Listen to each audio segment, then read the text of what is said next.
Hallo, ihr wundervollen Menschen, willkommen auf meinem Kanal. Ich bin die Siri und ich bin Heilpraktikerin für Psychotherapie und Life Coach. Und auf diesem Kanal dreht sich alles um die Musik. Den Deep Dive in die Lyrics, die Melodien, die Visuals und alles, was mir sonst so noch auffällt. Manchmal ist es einfach auch sehr viel und dann fallen mir Dinge hinten runter. Aber ich versuche trotzdem in jedem Video irgendwie zu gucken, was könnte es alles für Bedeutungen geben. Was könnte gemeint sein, was könnte der Künstler ausdrücken wollen. Aber was gibt es noch für Interpretationsmöglichkeiten?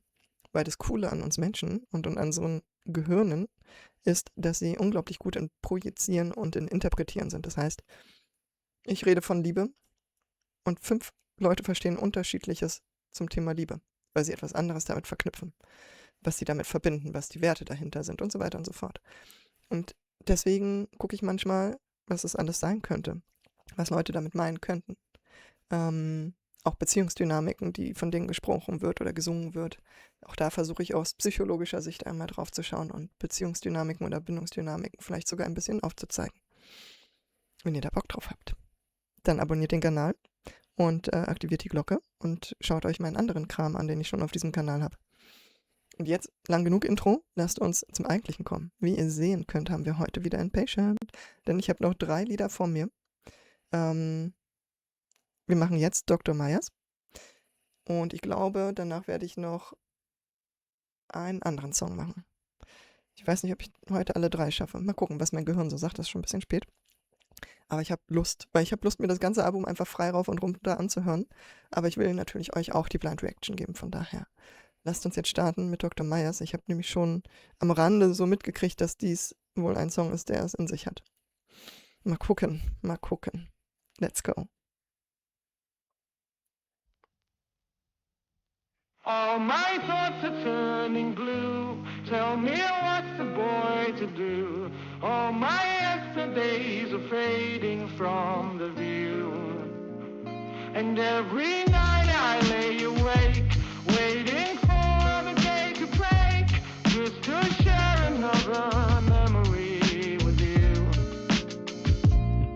Dear diary, it's Jeremiah. I've been trying more to write because these nights get mighty long upon this ward right after light. The bedside lamp illuminates the trailing path of my pen. That's how I feel about the good Dr. Myers, my friend. You see, so Dr. Myers said that I'm responding so exquisitely and physically responsive to prescriptions on delivery. I'm fit to be walking out here in 3 weeks tops. I wanna be just like the doctor when I grow up. Mommy said that we got lucky cause we can't afford none. And getting let into this trial was a gift from the sun. And we got shined on from the heavens. Man, this doctor's my hero. He sometimes jokes around and calls me patient zero. Cause my patient's zero. I mean, I'm kinda hyper. I'm prone to be staying up and pulling all-nighters. And these side effects kind of make my sleeping a nightmare. My mouth gets dry sometimes, no saliva. The pain ain't stopping, but the doctor said patience. My patience is zero. I told you I hate it. The doctor said that it gets dark before dawn. Every rose has its thorns. Best to weather the storm. So 4 in the morning, I'll say goodnight. And if I sleep, then it's a blessing from the holy skies. Every night is a drag, but the daytime's nice. Cause Dr. Myers will be there, so I know I'll be fine. All my thoughts are turning blue. Tell me what's the boy to do? All my yesterdays are fading from the view. And every night I lay awake, waiting for the day to break, just to share another memory with you. Dr. Rick Myers, September 21st. Patient 13 appears to be getting worse. It's seeming like these treatments not only failed to work, but have made his condition critical, crippling adverse symptoms and side effects like the last 12 kids. Pardon me, I mean test subjects. I gotta give myself distance from my feelings. This is science, nothing more. And so I hide behind that mindset anytime that I'm unsure. I was hired to find a cure, and so at times I come off heartless, but my job's to stay on target and bring this product to market. Gotta keep the funding coming, gotta finish what we started, gotta crack some eggs to make this multi-million-dollar omelet with these corporate farmer reps, and they've been breathing down my neck, and they're the ones who write the checks. Really, what the fuck you expect? I got a wife and 2 boys of my own I gotta protect, so these kids at the clinic are just numbers I've written next to the date and time of the test. Nothing more, nothing less. Blame the parents if you want it. They sign a form of consent, but this Jeremiah kid, shit, there I go again. Patient 13, I mean, something about him's different. Says he wants to be like me, and so I say that he'll become an even better doctor, knowing that that day will never come. His pulse has been getting weaker, now there's fluid in his lungs. Dr. Myers? Get some rest, patient 0, we're almost All done. my thoughts are turning blue. Tell me what's the boy to do. All my yesterdays are fading from the view. And every night I lay awake, waiting for the day to break, just to share another memory with you. Dr. Rick Myers, September 29th. Patient 13 didn't make it through the night. His name was Jeremiah, and he loved to read and write. And I can't help but feel responsible. I gotta make this right. Gotta find that breakthrough, gotta give the company something, or else I'm afraid they'll start to lose interest and pull their funding. So I studied every study and double-checked every entry in the journal I've been writing, just hoping something will catch me. Didn't sleep for 3 days till I figured it out. And once I did, I knew that I could realistically vouch to have it finished up by Christmas. So I called and set a meet so I could tell my bosses I was just weeks away from complete. Little patient 13, and the 12 who came before him, and the sacrifice they gave us would be for something important. For the science to prevail, gotta learn to live with the losses. I repeated in my thoughts as I went to step in the office. Hey, I'm here for the meeting. Oh, yes. Dr. Michaels, have a seat. It's Myers.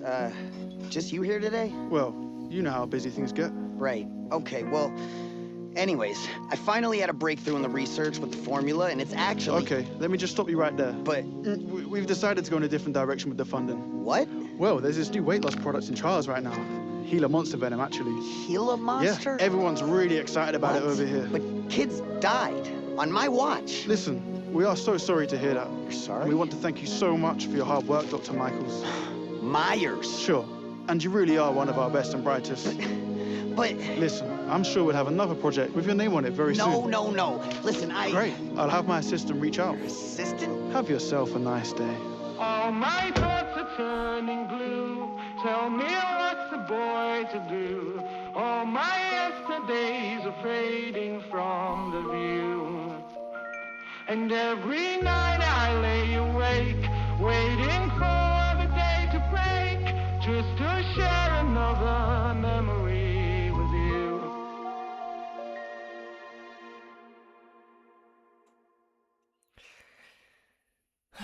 Damn it, Ren. Und Webby.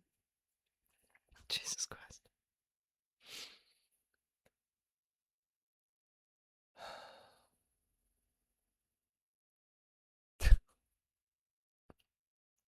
Jesus. Okay. Naja.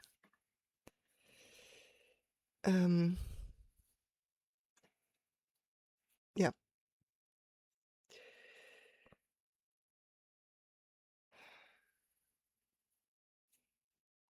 Entschuldigt. Ja. So. Was machen wir jetzt damit? Diese 2 Seiten, ne? Es ist so einfach, die Ärzte zu verurteilen.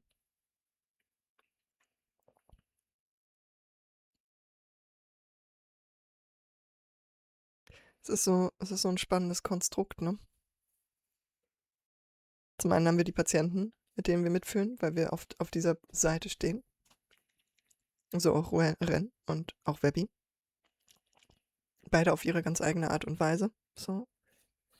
Ren mit der Borreliose und den ganzen falschen Treatments, die er bekommen hat.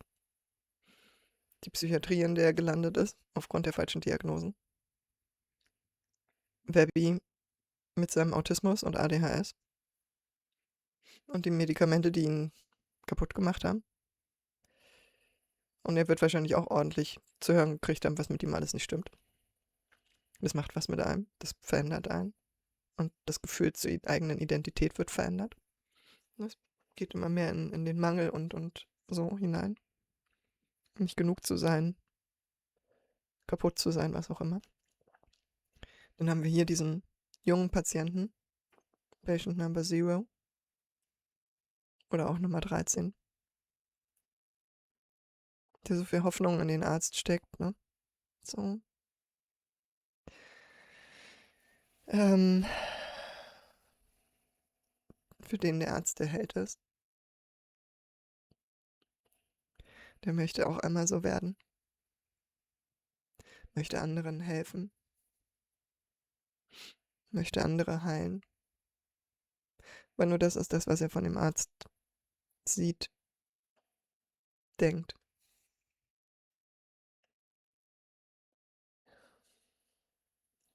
Und gleichzeitig werden neue Medikamente ausprobiert.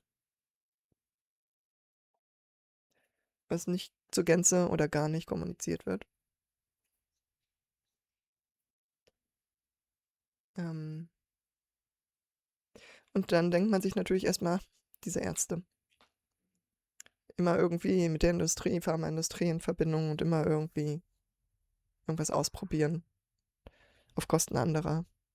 Es geht immer um Kohle. Und ich finde es so schön, ne, nach Sick Boy und all diesen Call-Outs an die Industrie und an dieses System, was Ren immer wieder macht. Und natürlich auch Webby, aber Ren habe ich jetzt natürlich ein paar mehr Sachen auf dem Schirm.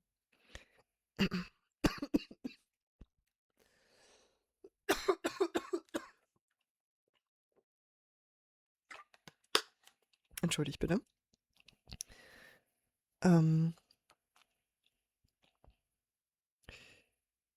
Jetzt einen Song zu haben, wo die Perspektive des Arztes nochmal dargestellt wird. Und auch dort nochmal zu sehen, dass er auch nur quasi die Puppe dazwischen ist, so. Und was die Gedanken sind, was der Druck ist zwischen, damit die Klinik hier weiter bestehen kann. Damit wir weiter Gelder reinkriegen und Menschen behandeln können und helfen können. Brauchen wir Geld. Und wir kriegen das Geld, wenn wir die Pharmaindustrie unterstützen und ihre Projekte und ihre Versuche. Und ihnen Berichte liefern. Und dafür Dinge riskieren hier. Und wie er selbst struggelt, ne, mit diesem Mann, dieser Patient, würde gern mal so sein wie ich. Würde gern auch Arzt sein. Und ich weiß, seine Tage sind gezählt. Der wird dann das nie erreichen, so. Und die Medikamente helfen ihm so gar nicht. Aber ich muss es weiter vergeben, um diese Berichte zu schreiben, damit wir weiterhin finanziert werden. Und dann den nächsten Step zu sehen, wie dieser Arzt quasi mit der Pharmaindustrie in Verbindung tritt. Und einfach komplett abgebügelt wird. Und die Ohnmacht und diese Hilflosigkeit auch beim Arzt ist erschreckend. Also auch diese menschliche Seite vom Arzt zu sehen. So.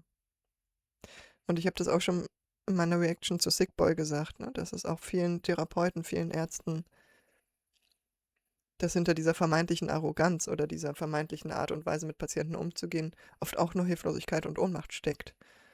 Und dass es bei weitem vielen eigentlich ganz anders geht. Dass es eine Form von Schutzmechanismus ist. Nicht gegenüber dem Patienten, sondern gegenüber dem, was sie da tun.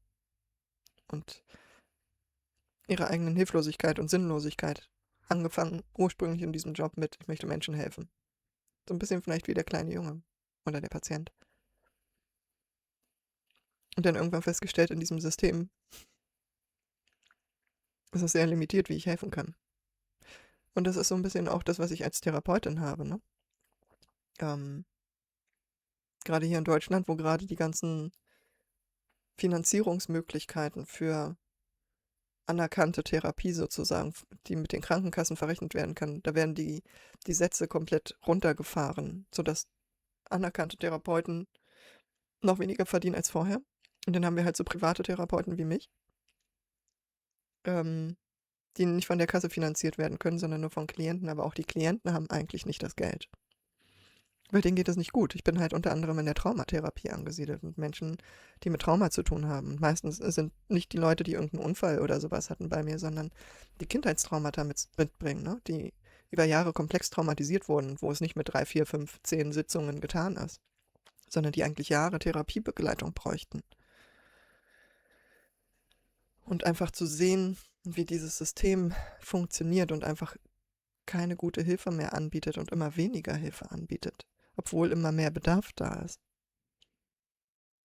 Und zu wissen, dass die Preise, die ich eigentlich ansetzen müsste, um die Raummiete für meine Praxis bezahlen zu können, um Fortbildungen bezahlen zu können, um noch mehr Expertise anbieten zu können, um auf dem neuesten Stand zu sein und trotzdem noch ein halbwegs vernünftiges Leben zu führen. Und so viele, die es sich nicht leisten können. So dass ich auch jetzt gucken muss, was kann ich noch nebenberuflich machen, um meine Basis zu sichern, damit ich den Leuten einen Preis anbieten kann, den sie sich tatsächlich auch leisten können und ich das machen kann, was ich nämlich machen möchte, nämlich helfen.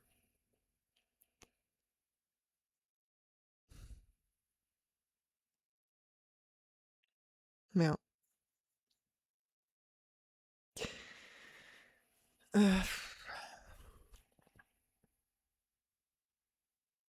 Ich weiß nicht, Mann, das ist einfach eine harte Nummer. So.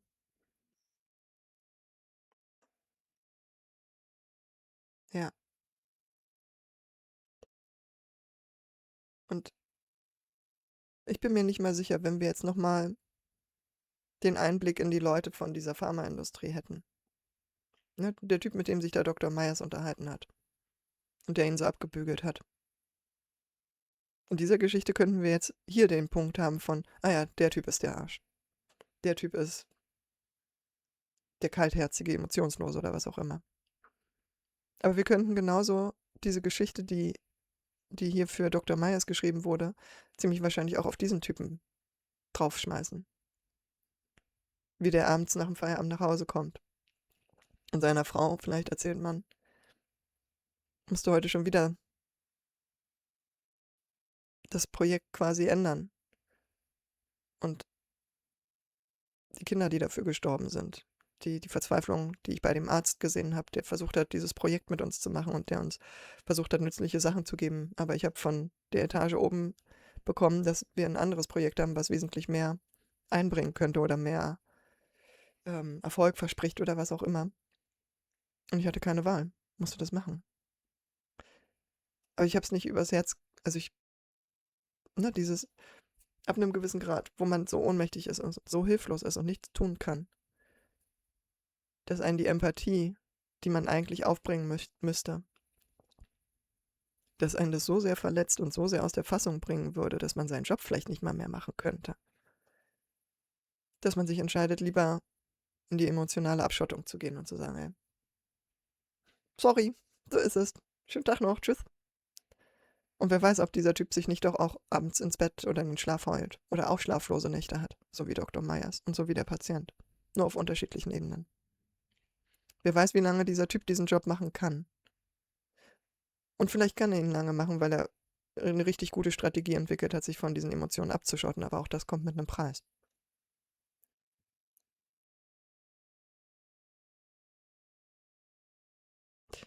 Ja, und umso weiter man entfernt ist von denen, die leiden, umso leichter fällt es ein, das nur als Zahlen und als Nummer zu sehen, ne? So wie der Doktor es versucht hat, ne? Dieses, so und so heißt der Patient, Jeremiah. Ach nee, Nummer 13. Das ist die Möglichkeit, sich abzuschotten emotional. Gibt dem Ganzen eine Zahl. Ich glaube, bei Stranger Things ist es auch so, ne? Da haben die auch in der Serie die Patienten keinen Namen, sondern es ist dann Nummer 13 oder Nummer was auch immer. So. Um das Persönliche rauszunehmen, um die emotionale Anbindung zu reduzieren. Schutz. Und natürlich können wir jetzt darüber sprechen, dass die Menschen es sich ausgesucht haben, in so einen Job hineinzugehen. In so ein System. Und wie auch oft in der Politik starten viele Menschen eigentlich als Weltverbesserer. Nicht alle, natürlich gibt es auch die von Anfang an Macht und Gier und Kontrolle haben wollen. Aber es gibt unglaublich viele, die eigentlich als Weltverbesserer dort starten. Und das ist genauso mit dem Ärztetum, Therapeutentum.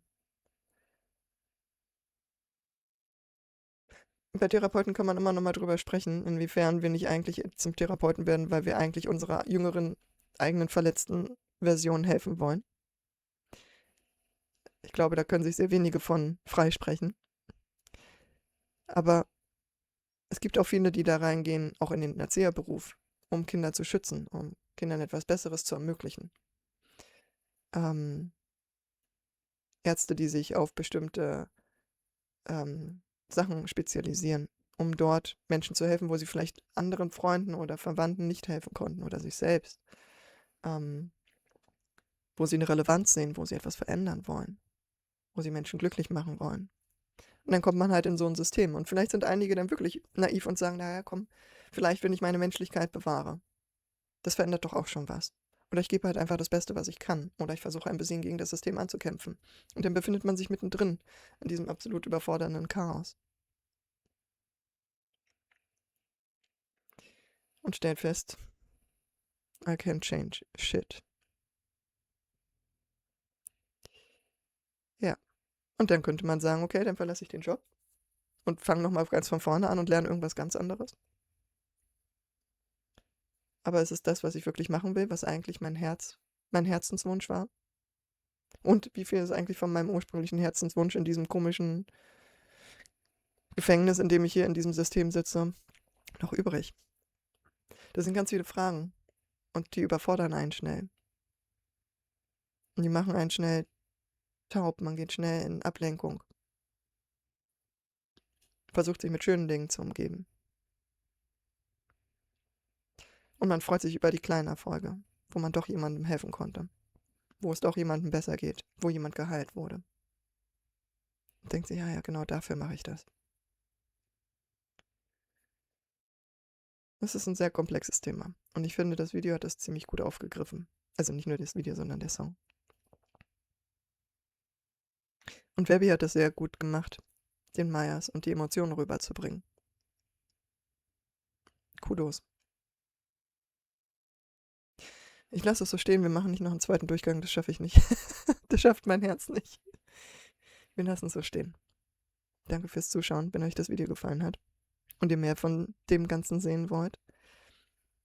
Die nächsten Inpatient-Videos sehen wollt. Und Ren hat schon heute angekündigt, was in diesem Jahr und nächsten Jahren noch alles rauskommen wird, dass er an den Vincent's Tales arbeitet, dass ein Big Push-Album oder Projekte am Start sind, dass ein Solo-Album quasi, ich glaube, Ende des Jahres kommen soll.